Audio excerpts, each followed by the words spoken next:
I'm not speaking. Hello there. Are we live? Can you hear me? Are we working? Is the stream there? I believe so. It would seem that way. So this isn't going to be... It's been a hell of a day, a hell of a past couple of days trying to get all this off the ground and out the door. So I want to start off by saying a couple of things. I know that there's a lot of people saying, where's my card? When are you shipping my card? My label's been shipped for several days. So there's a few reasons why we do that. One of them is because these orders have been in the system for so long. A lot of different variables can occur. People's addresses can change, all sorts of stuff. And I like to print labels a few days ahead of time. And that gives the chance for people to get in touch and say, oh, there's something wrong with my order or there's something wrong with my address. That's how it works. I cannot go any faster than I'm going. Cards are getting built and they're getting sent out the door. You've seen me doing that. It really doesn't help me if you're posting on every comment and on everything I post saying, where's my card? It's not helping anything. They're going as fast as they can and you'll get your card real soon, I promise. With that out the way, and by the way, I expect them to all be shipped by the end of this week anyway, regardless. So that's your straight from the horse's mouth answer on where's my card. I think we've already shipped over 100 cards, so they're going out every day. Yours might even be leaving today. I don't know. The user manual for the DSP card is in the works, but it's not finished. And, you know, I was under a lot of pressure to get these cards out. So we've rushed some of this a bit too much than we should have. And that's my fault to try and keep people happy. So the documentation is a little bit behind. And so what I want to do in this video is, especially for those of you that have maybe just got your card, this is just going to give you a quick overview on how to sort of navigate around and what's what. It's going to be pretty basic, but I mean, there's not a whole lot to learn. It's pretty simple. Something else that I also need to say is that today we released the first firmware that accompanies the card, but we found if you haven't got the DSP card installed, it's messed around with the clock a little bit. We're on it. We've confirmed the issue, and just give us a few days to figure out what's going on. I'm sure it's something benign, and that will be looked at straight away. So I had already done like the card installation video, you know, taking your machine apart. Earlier on today, I just did a little addendum. I can't replace the file that's on the YouTube video, which was quite frustrating. And all that was just about the relocation of a ribbon cable. If you remember when I first did the installation video, there wasn't a fan on the card, so it wasn't important. But now it's important that you just route that cable underneath the DSP card. If you didn't see that little clip that I did earlier, it's on YouTube, and I've also put a comment at the top of the description in the actual install video. It's just a small minor change that you have to do, and it's not going to be any hardship to you, but make sure that you do carry that out if you're installing the card yourself. So once you've installed the card yourself, the DSP card, then you're going to update the firmware with the firmware that was released today on the forum, because the S2400 is not going to be aware that you've installed the DSP card unless you update the firmware. So when you've done that and you've updated your machine with the firmware, you will be presented with some extra menus on your machine. And so I'm just going to walk you through... I'm just going to walk you through some stuff that I've got set up here in a basic project, and let you know sort of how to navigate around. So the first thing you can do is just use your bank button as you've always used it, and that will cycle through the banks that you've got set up. Now that's gone into Live Effects bank, and then the last bank there will be DSP mixer. Now, you can also still press bank and the number to jump straight to whatever bank you want to. So if you want to go straight to the DSP, the mixer, that's bank and 0. And if you press bank and 0 again, then you get your send returns and your main mix. Okay, so that's bank 0 to get straight to the DSP mixer. Now, if you remember, I said in previous videos, what the DSP card essentially does is sets up the S2400 as an 8-bus digital mixer. And for each one of those buses, you can have insert plugins and sends and change the way that those plugins are set up to each channel. And you can create stereo pairs. So adjacent channels can become part of a stereo pair. So you could have 1 and 2, 3 and 4, 5 and 6, and 7 and 8. Or you could just have 1 and 2, and then 3, 4, 5, 6, 7, 8 as mono tracks that you can then pan into your stereo master bus. So if you press Shift and Effects, which is this button up the top, which you will usually find your classic, the classic filters, you will see a new menu. And that's the DSP card. Now, if you select Mix and Config, what that does is just takes you straight to the mixer page again. You can clear the config, and that just, you know, wipes all the settings out that you might have stored, so plugins and their parameters and all of that stuff. And you can save config as well, so you can click on that and then save that to a different location on your SD card. Let's say that you've got a master bus that you like having it set up like that, or your return tracks set up how you like them, and you always just want to come back to that. You can save the DSP config as a separate file. But also, when you save a project, it will also automatically save the DSP config with the project. But this just gives you an extra level of, you know, being able to, you know, create a default layout, how you like stuff. So again, that's pressing Shift and Effects gets you up into that menu. And there's various other things in there. I'm not going to go too deep into all of this stuff now, because I know you just want to get up and running with your cards. Getting plugins on, I want you to just hold, I want you to experiment and play with the plugins and everything that's pre-installed on the card for the next couple of days until everyone's got their card. Then there'll be a firmware update for the card, which includes some extra libraries and stuff that will allow you to put extra plugins and stuff that I've uploaded to the website. So just play with what's on there for a couple of days and get used to the system. But when you do drag see, this is going to have to be a different video, me explaining the process of getting plugins on. But essentially what that is you drag a plugin folder, be that a VST3 or an LV2 plugin, onto your SD card, and then you're going to hit this sync files, and what that does is it takes any new plugins that it finds on your SD card and it transfers them over to the DSP module. We don't need to worry about that just now because it will really convolute this video. Live effects catch up. You've probably seen in different modes. You'd have to like move a fader to its original position and then move it so it catches up. Personally, for me, when I'm in live effects mode, I like that to be off. But your mileage may vary. It depends how you like to use it. So what I'm first going to do is go and explain what I've got set up here on the mixers. So I've got a basic project. I'll start off with what I've got on the audio. Hopefully that should all... Is that coming through? You can hear that, right? Right. Right. You have to just bear with me a second. So on track 1 and 2, I've got that set up as a stereo bus. Now, when you want to look at what your tracks are doing, just the same as you would do if you were in a normal sampler bank or a MIDI bank, you press Shift and you press the pad that you want to look at. So 1 and 2 in my case, 3 and 4. So if I press Shift and press 1, now we're looking at the settings for DSP bus 1 and 2. And you can rename those. You can change the panning. And you can change the type if it's a stereo pair or mono. Now, bear in mind, if you have loaded up a plugin onto a track and it was in mono mode, or vice versa, you'd loaded up and it was in stereo mode, the act of changing the bus type from stereo to mono will reset the channel. It just does. So bear that in mind. If you've saved something or you've loaded up a VST instrument or something like that, you might want to save any tweaks or presets you've done before you go ahead and change that from a mono to a stereo track.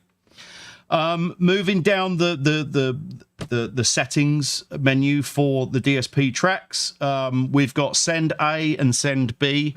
For every track that you've got, on here, you've got your main volume of the DSP track that you can see there, and then you've got top knob controls send A, and the bottom controls send B. And looking at your DSP track here, you can choose how you want to route the audio to your send, your auxiliary send buses.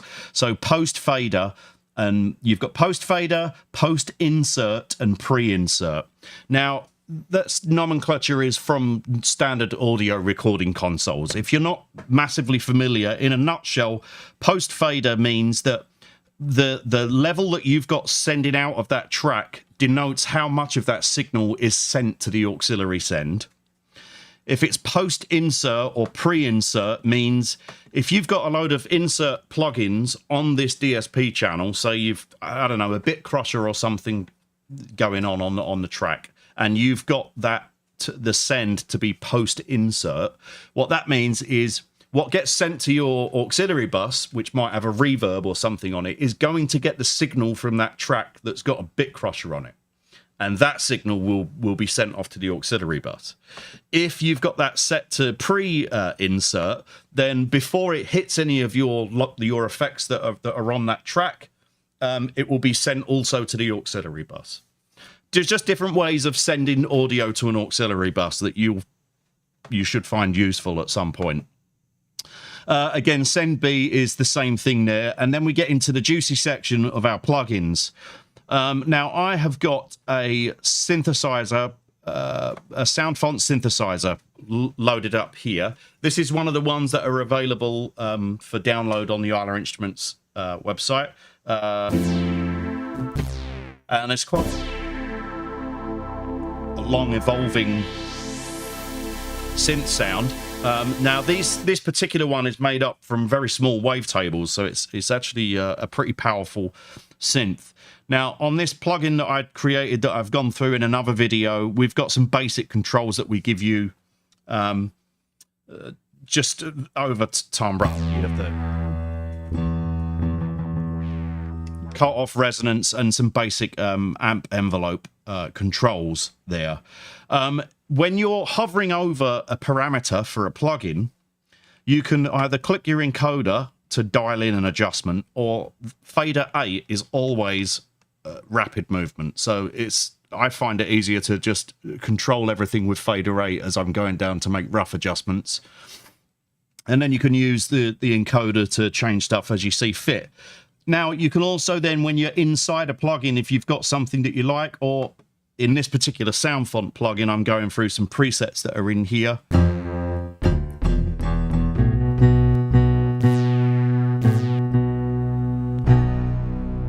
I can't remember which one it's on now. That one.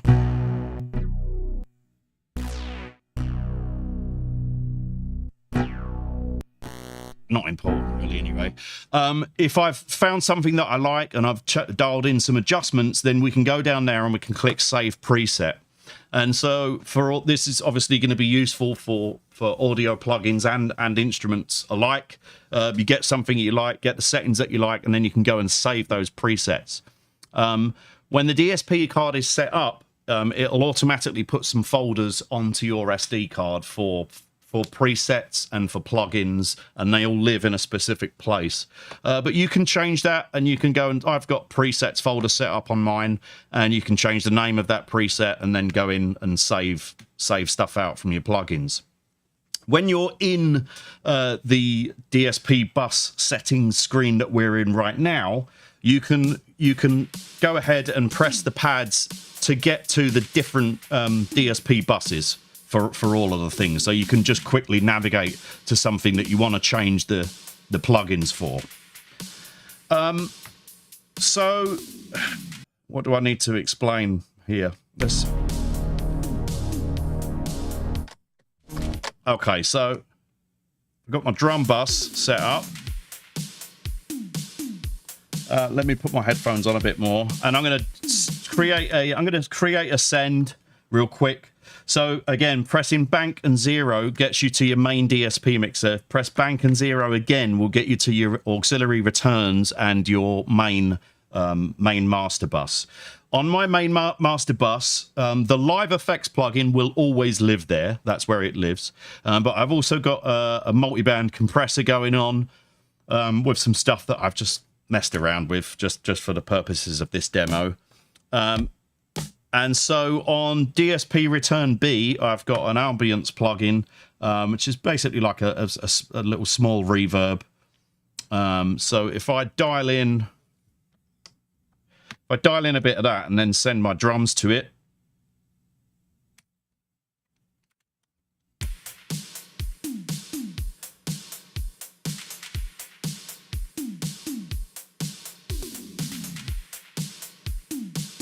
you get a bit of extra reverb on there.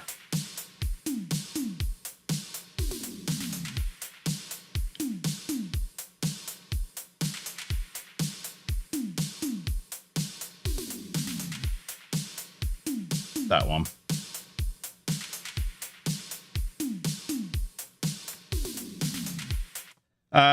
And so this is another VST instrument I've got running here. It's just playing a bass line. And so these are being controlled. These are being controlled from MIDI tracks. So if I just go into my MIDI tracks here, bang on bank E,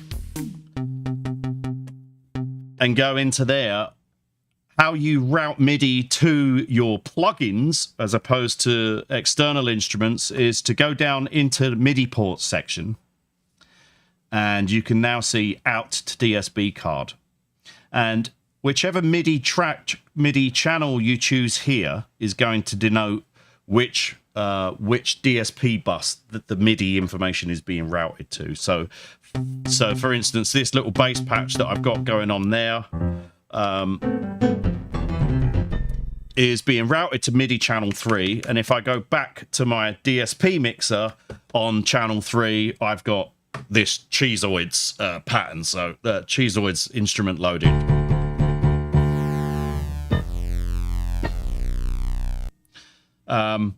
So it should be pretty easy to get your plugins up and running pretty quickly. The plugins that are pre-installed on the machine, if I go in here, I'll just give you a quick browse of what's going on there. When you come to add a plugin, you'll go add plugin or preset.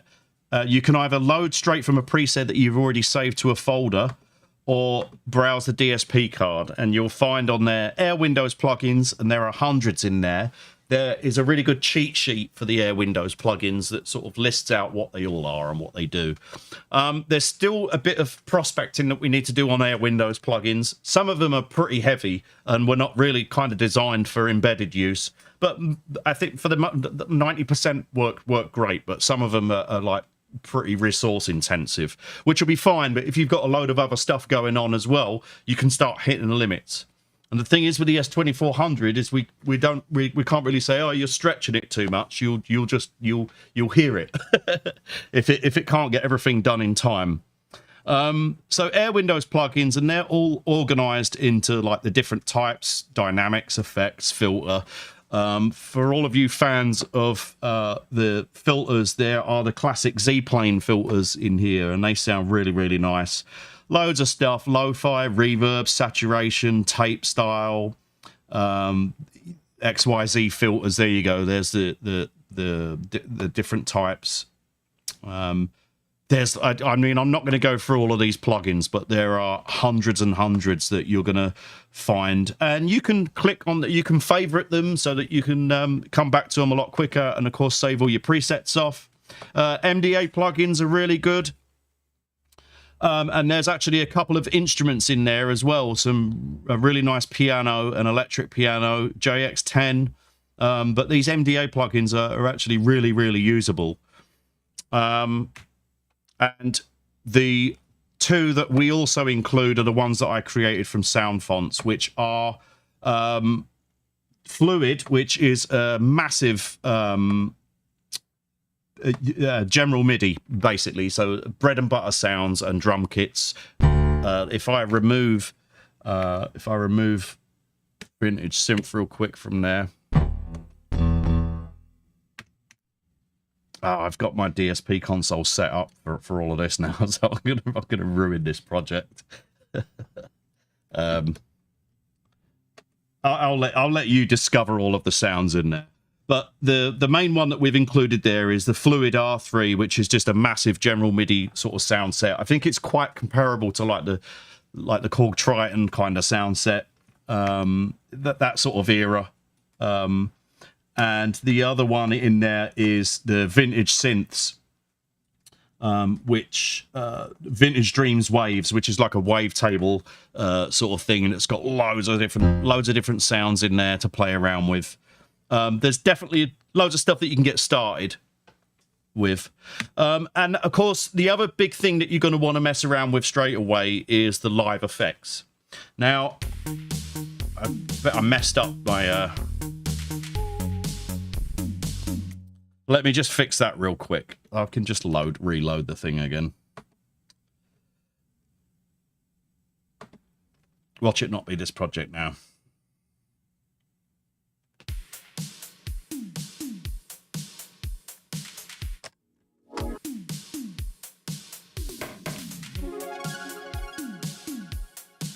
All right, bear with me a second.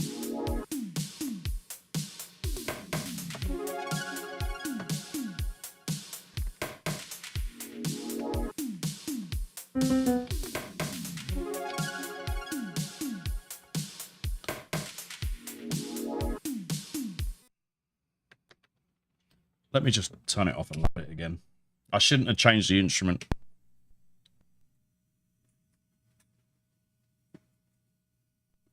Italo disco.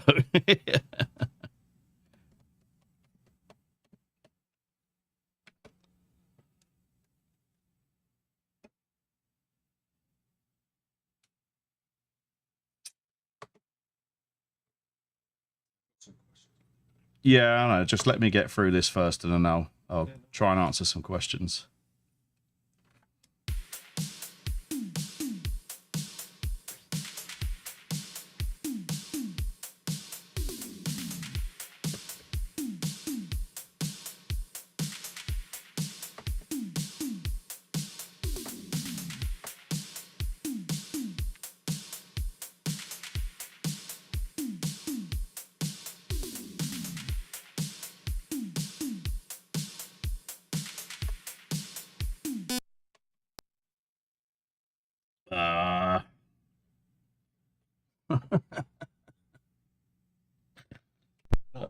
Yeah, no, this project is like super corrupt now. I shouldn't be loading up my beta project. I'm gonna load this project that I've been working on has been like shit shoveled around every different firmware, bug fix and everything, and I think the whole thing's corrupt. So I'm just gonna load up a go-to project that I know will work, that you're sick of probably hearing by now, but one that just works fine. All right, so now what we'll do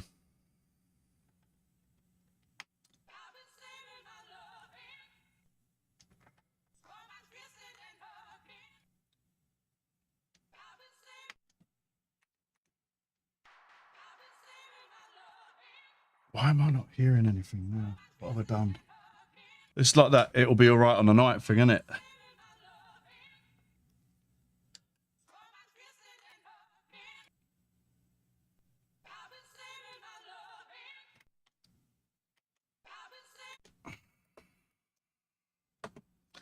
Tell some jokes, Rob.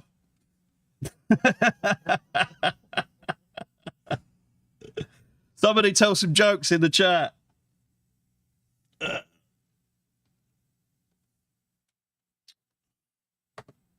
See what this one is. This is a test. We don't really want to hear that one.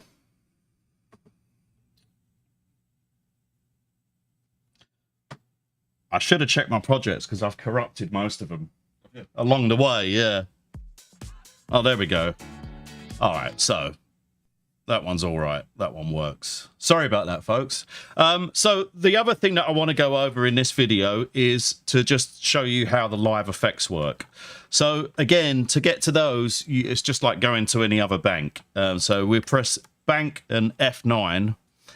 That's why my project's getting corrupted, because it's loading the same DSP. It's loading the same DSP program up no matter what project I load. So once I corrupt it, mental note to myself. Okay, right. So we're back on. So live effects work. There are a total of we've got 20 different effects, and they're kind of like, you know, little stomp box effects. And for each one of those 20 effects, you can assign up to 8 of them across the S2400's pads, and they all work serially into one another. So obviously, depending on where you arrange those plugins, is, you know, it's going to have an effect on the timbrality of the sound. There is a pretty extensive list of all the different types of effects we've got. I'm going to try real quick just to paste them into the chat so that you can get a feel for how many they are, but they're pretty cool. And I'll sort of go through some of them. No, it won't let me because that was too many characters to type into the box. But so again, getting your live effects, once you're into the live effects bank by pressing bank and 9, you can then press shift and a pad, and there you can assign this project is effing corrupt. Mickey, help. I had everything set up before this video, and now I've gone and if I just clear the DSP config, it'll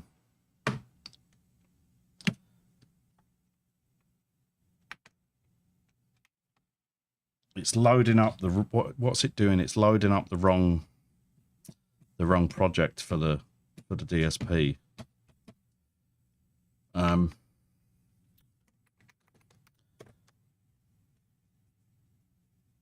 about if I load?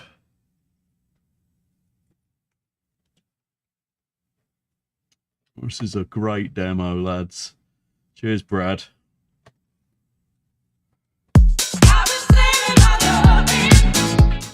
Right, now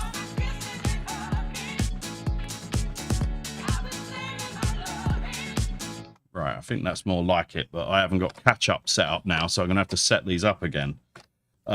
So, nah. How am I going to demo this now and get out of those dirty files?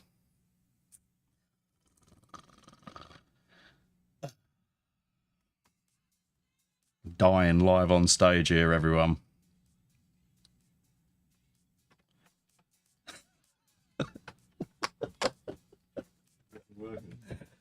Yeah, I'm loading up this project, but it's sticking with the old config that I've saved, which is corrupt, and I don't know how I'm going to get out of it. I can't just clear the config. I guess I could just delete it from the SD card.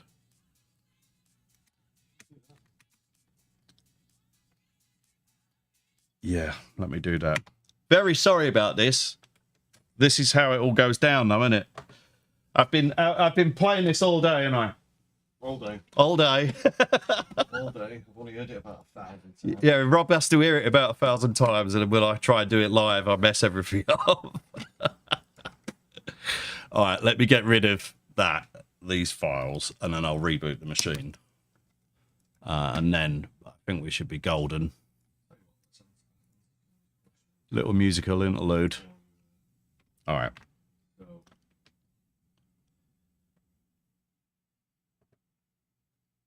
First one was from Abstract Cruise. He said, what kind of VSTs can we run on the DSP? Are there specific requirements or expectations? Well, expectations are, limit your expectations, because the plugins are run headlessly. So that means if you want to get hold of a plugin that's got like 300 parameters, it's not going to make sense. When you look at like the Air Windows plugins, they have a very simple GUI. They just do what they say on the tin. But in contrast to that, if you are, if you're expecting it to like that you can run Serum on it, I mean, you might be able to run Serum on it if there is an ARM Linux version of Serum, but it would be very difficult for you to control it. So for me, it's like compressors, reverbs, and your sort of bread and butter stuff. But and to speak to the other part of that question is, so it needs to be Linux and ARM, and that's VST3 or LV2 plugins. Especially with the way that Macs are going, and a lot of other technology that's coming out is a lot of it's using ARM. So the support for Linux LV2 plugins is going up exponentially at the moment. Okay. All right. So now I'm going to go back into Live Effects, and hopefully it's not going to kick me off now. Right. Okay. So let's just pretend that kerfuffle hadn't happened before. Right. So I've got a project loaded up. So I'm pressing bank and I'm pressing 9 to get to my Live Effects mode. And so then you press Shift and a pad.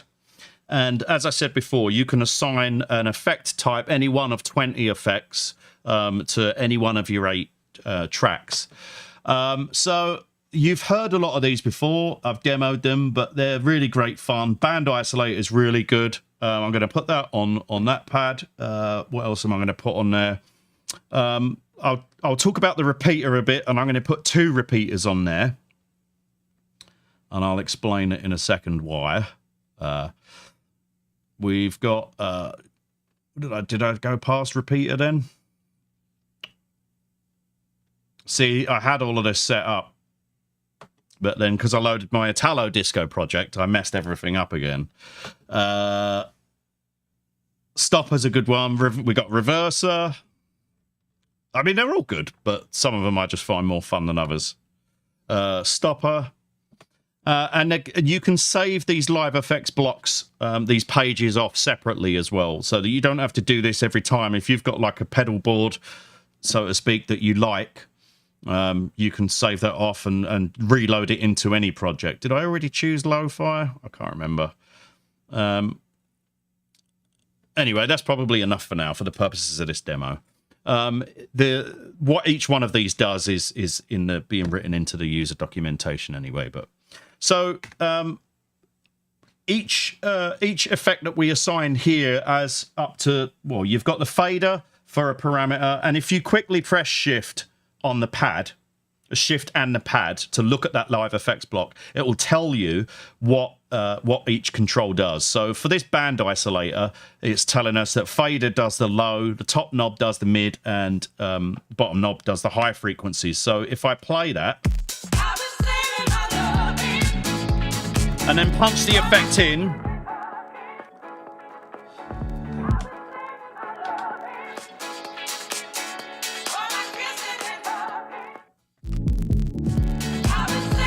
it's really overcooked it now.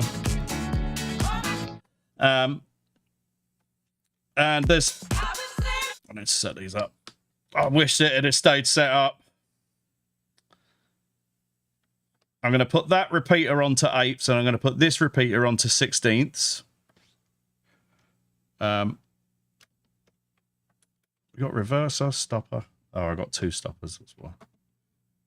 Get rid of that one.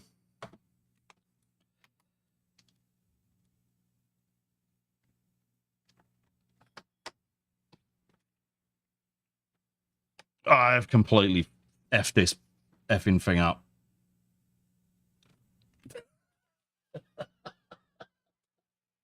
This is what happens when you go fucking live. I'm really sorry, guys. I'm going to have to redo this tomorrow with a project that actually effing works. I'm such a butthole. All right, well, let me answer some of these questions anyway. It's the least that I can do, right? Right, let me go in. I'm going back to the ones. So, next question is, let's see. was. Second question here. It was, will some functions be hard-coded to knobs, or could we learn the controls we want? Are you asking about, is that about live effects? It didn't specify. I mean, I guess you could say whether it does on live effects or not. Or... Yeah, I mean, there isn't, there are MIDI controls, but off the top of my head, I couldn't give you them all right now. That'll be in the documentation. Unless Mickey's in the chat, she might know. But next one, is Alex going to do a manual update video for the DSP? yes, but obviously when Alex does that, we want you to have this for a while first. So there's going to be like bug fixes and stuff like that. So yeah, let's get it properly stable first, and then we'll do the nicely produced video. Someone's asking, how does polyphony work with the VSTs? And that's to do with 16 voice polyphony. Yeah, so the ones that I've made out of sound fonts, each one is 8 voice polyphony. The problem is with sound fonts is they can be, some sound fonts themselves, the actual files, can be a lot more CPU intensive than others. Some can be made up with tiny little single cycle waveforms and rely on modulation of the filters and envelopes and all of that stuff inside the sound font. And some are just essentially playing great big wave files. And you'll see, you know, some people, like, you can go and buy an electric piano sound font and it's like 400 megabytes or even bigger just for one sound.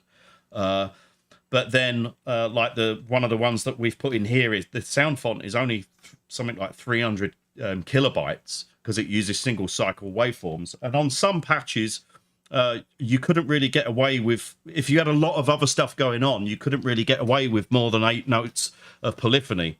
So it's, but then if I played, like there's a VST called Dexed, which is like a DX7 clone, and the maximum setting it had on there was 32, I think, and I didn't seem to hit any issues with that at all. So we're going to be, this will be, now that the cards are out there and it's going to be used in much more of a real world environment by you guys, that's when we can start to refine it and really sort of benchmark what we can get away with the plugins. I know it's a disaster, but it's funny to watch. I'm the one that's got to sit here. Johnny Samba would like to know, can I ask, the live loop effects, can they be programmed into beats or added as lanes like the plugin Effectrix? That would be cool for some cheap Nunez-like edits. Yeah, I think, do you mean sort of like being able to sequence those, what we're doing with the live effects? That isn't in there yet, but it's certainly going to be doable. That's why that they've been set up like an extra bank. So yes. A lot of really bad dad jokes. Yeah, well, I did ask for some jokes to try and keep me going. How many slots are available in the S2400? If in the future a filter card will be finally made, would it be possible to combine multiple cards? Yes. I do get asked about this filter card thing a lot, and you know, it's the filter card is on the back burner at the moment. Yeah, I have said that. I mean, it's you know, we put a lot of time into it and just wasn't that impressed with what we came up with. Yeah, if we get there again with it, we'll get there. And it would sit in the machine because it sits on top of the audio board, that one. So it potentially, yes, there's no problem with 2 cards being in the machine, but it's that project isn't really, we're not developing it at the moment. That's not to say we're not going to in the future, but at the moment we've got enough on our plate.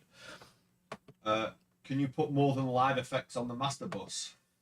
Yes. Yeah, I had a multi-band compressor running on the first project that I had loaded up. Let's see if it's going to let me. Yeah. So embarrassing. I've really messed it up. Is this hard to learn? You're welcome. I mean, It's off this live. it hasn't been all day. now I hit the go live button and everything falls to pieces around me. So Just don't go live when you use your machine. yeah. No, all I can say is I'll have to. I just apologise at this point, and I'll come back and do another stream tomorrow or some other time this week. I've got to get back on to getting these cards out the door, but I'm really super pissed off that it's done this to me, because it's like Rob will say, I've just been sat here abusing his ear rolls with it all day. Oh, someone asked, can we run 2 DSP cards? No. No. No. No, we can't. A nice thought.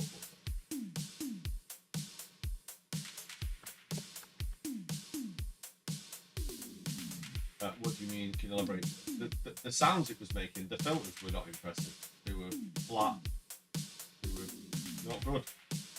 What's that? Somebody asking, what do you mean? Yeah, we weren't blown away with our with the way it sounded, and that was analog filters are a big deal to get right, especially when you're trying to put 8 of them, 16 of them on a card, and.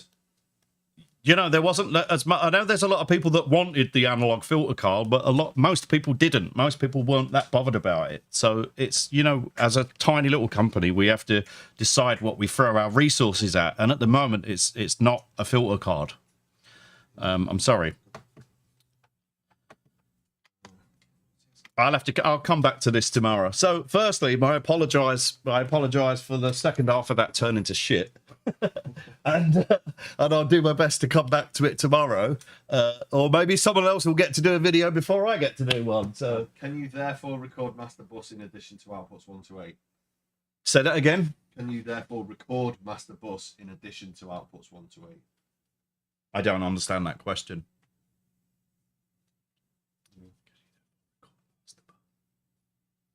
It's the latest comment. Yeah, I just don't understand your question, Robert. Always the Robs asking the weird questions. Yeah, you, Robert. Beats by Lonzo. I bet he's got a video up by the end of tonight showing all the live effects. there's your challenge, bud. All right, well, look, I've got to go and pick my daughter up from school. I'm sorry that live effects bit went all wonky at the end. My projects that I've got, I should have started off with a fresh project, and my projects in here, all of those projects aren't really musical compositions. They're stuff that I use to just test the machine. And so when I save things off, and then there's a firmware update 6 hours later, that could quite well have broke files that I've saved, because the thing changes while we're doing that. Customers facing stuff doesn't usually see that, because we make sure that they're, as best as we can, that their saved stuff doesn't get corrupted. But it's it only happens when you go live. So I'm going to stop going live now. I'll speak to you tomorrow, I guess. Bye.